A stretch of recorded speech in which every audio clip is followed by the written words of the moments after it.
Alors nous sommes à Argenton-sur-Creuse, dans un petit cadre bucolique qui s'appelle le Terrier Blanc. Et ce qu'on fait ici, c'est une activité d'agroforesterie à dominante fruits rouges, particulièrement fraises, sur un demi-hectare, donc en micro-ferme. Alors l'idée, pareil, part d'un constat qui est assez simple.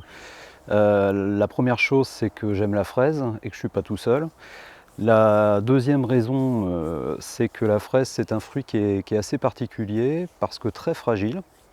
C'est également un fruit qui a une grande qualité nutritive, mais qui a un petit défaut, c'est que dès lors qu'il est pollué par des produits de traitement ou autres, eh bien, il va diffuser ces produits directement au consommateur. D'où l'intérêt de consommer des fraises bio pour éviter ces soucis-là. Et l'offre en fraises bio sur le département n'était pas suffisante il y a quelques années. Et donc il y a une vraie demande locale de produits sains et goûteux. Voilà pourquoi la fraise à Argenton-sur-Creuse. Alors on la produit évidemment en terre, ce qui est une obligation pour le bio en Europe.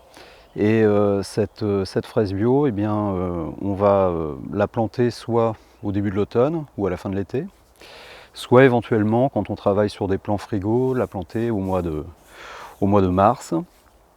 Et elle va commencer à produire à partir de mai. Ça dépend des saisons, des années et de la météo. Elle va produire à partir de mai. Et puis la production va perdurer jusqu'aux premières gelées à peu près. Alors évidemment, la fraise va perdre un petit peu de sa saveur en fin de saison, donc les dernières semaines ne comptent pas vraiment, on va dire.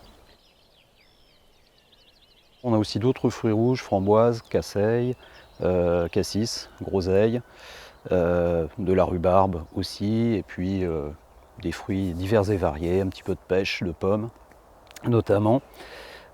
Simplement, on est surtout polarisé sur les fruits rouges.